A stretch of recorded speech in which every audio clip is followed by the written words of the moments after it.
রাজশাহী বিশ্ববিদ্যালয়ে সি ইউনিটের subject choice সময়সূচি প্রকাশ করা হয়েছে। অর্থাৎ কবে থেকে কবে সাবজেক্ট চয়েস দিতে পারবে এবং প্র্যাকটিক্যাল এক্সামের রেজাল্ট প্রকাশ করা হয়েছে।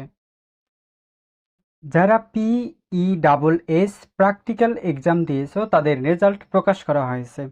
প্রথমত এখানে রয়েছে প্র্যাকটিক্যাল স্কোর 28 পেয়েছে এবং এমসিকিউ স্কোর 42 পেয়েছে এবং টোটাল স্কোর 70 পেয়ে মেরিট লিস্ট অর্থাৎ গ্রুপ র্যাঙ্ক হয়েছে 42, অর্থাৎ গ্রুপ ভিত্তিক র্যাঙ্ক হয়েছে 42।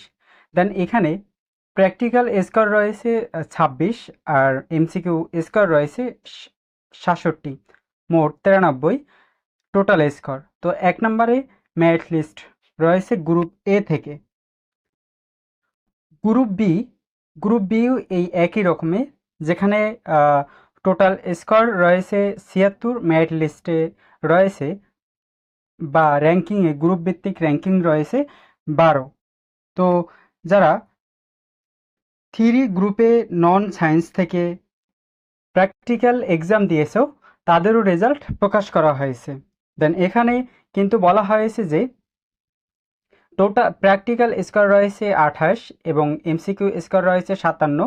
দেন টোটাল PESS স্কোর রয়েছে 85, যিনি গ্রুপ র্যাঙ্কে রয়েছে 29। তো এভাবেই কিন্তু গ্রুপ 3 নন সায়েন্সের রেজাল্ট প্রকাশ করা হয়েছে সি ইউনিট থেকে। দেন তোমাদের সাবজেক্ট চয়েস কখন রয়েছে? প্রথমত সি ইউনিট থেকে যারা গ্রুপ 1, 2 এবং গ্রুপ 3 অবিজ্ঞান থেকে যারা পরীক্ষা দিয়েছে শারীরিক ও ক্রিয়া বিজ্ঞান বিভাগের ব্যবহারিক পরীক্ষা সহ সম্মানিত ফলাফল প্রকাশ করা হয়েছে।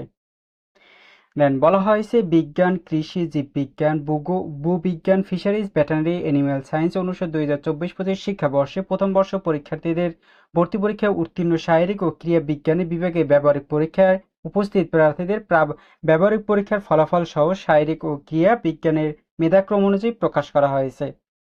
দেন অত্র বিভাগে ভর্তিচ্ছুদ আগামী 26 তারিখ থেকে 31 তারিখের মধ্যে অনলাইনে পছন্দক্রম সাবজেক্ট চয়েস পূরণ করার শারীরিক শিক্ষা ও ক্রিয়া বিজ্ঞান বিভাগ পছন্দক্রমের মধ্যে অন্তর্ভুক্ত করতে হবে।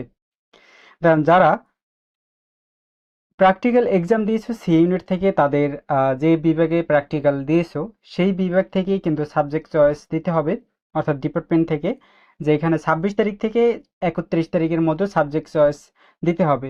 যারা ব্যবহারিক পরীক্ষায় অংশগ্রহণ নিয়েছেন কেবল সেই সকল ভর্তিচ্ছু পছন্দক্রম পূরণের সময় শারীরিক শিক্ষা ও ক্রিয়া বিজ্ঞান বিভাগের অপশন পাবেন। অন্যান্য বিভাগের ভর্তি প্রক্রিয়া এর সমান্তরাল চলবে। দেন তোমাদের এখানে যারা ব্যবহারিক পরীক্ষা দিয়েছো তাদের যে শারীরিক শিক্ষা ক্রিয়া বিজ্ঞানে যারা ব্যবহারিক পরীক্ষা দিয়েছো তারা সেই অনুযায়ী কিন্তু সাবজেক্ট চয়েস দিয়েছো। আর যারা সাধারণ সি ইউনিট থেকে সাধারণ শিক্ষার্থীরা রয়েছে যারা বিভাগ ভিত্তিক ভর্তি পরীক্ষা দিয়েছো তাদের কিন্তু সমান্তরাল চলবে, তারা সেইভাবে কিন্তু সাবজেক্ট চয়েস দিতে পারবে।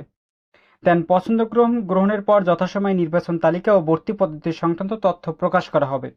প্রকাশিত ফলাফল কোনো ভুল ক্রান্তি ও গোচরিত হলে সংশোধন করার ক্ষমতা বিশ্ববিদ্যালয় সি ইউনিট কর্তৃপক্ষ সংরক্ষণ করবে। অর্থাৎ তোমাদের যদি নোটিশে কোনো ভুল ত্রুটি হয় বা কোনো সমস্যা হয় তাহলে কিন্তু ওয়েবসাইট থেকে সংশোধন করে দেওয়া হবে। দেন তোমাদের প্রথম মেরিট লিস্ট কবে প্রকাশ করা হবে, দ্বিতীয় মেরিট লিস্ট কবে প্রকাশ করা হবে, অর্থাৎ তোমাদের প্রথম মেধা তালিকা, দ্বিতীয় মেধা তালিকা, সাবজেক্ট চয়েসে তোমাদের রেজাল্ট কবে প্রকাশ করা হবে। বলা হয়েছে প্রথম নির্বাচন তালিকা, অর্থাৎ যে সকল শিক্ষার্থী সি ইউনিট থেকে সাবজেক্ট চয়েস দিবে তাদের প্রথম মেধা তালিকা অর্থাৎ নির্বাচন তালিকা সাবজেক্ট চয়েস অনুযায়ী সাবজেক্ট ভিত্তিক তোমাদের রেজাল্ট দেওয়া হবে জুন মাসের 4 তারিখ দুপুরবেলা অপরাহ্নে, মানে দুপুরবেলা তোমাদের সাবজেক্ট চয়েসের রেজাল্ট প্রকাশ করা হবে। ভর্তির সম্ভাব্য তারিখ দেওয়া হয়েছে তোমাদের 16 তারিখ থেকে 18 তারিখ মধ্যে তোমাদের যারা প্রথম মেধা তালিকা থেকে সাবজেক্টস পাবে। দেন যারা দ্বিতীয় মেধা তালিকা থেকে যারা সাবজেক্ট পাবে তাদের সাবজেক্ট প্রকাশ করা হবে 21 জুন 2025 দুপুরবেলা। দেন যাদের দ্বিতীয় মেধা তালিকা থেকে একটি সাবজেক্ট পাবে তাদের ভর্তি কার্যক্রম হবে 23 তারিখ থেকে 24 তারিখের মধ্যে।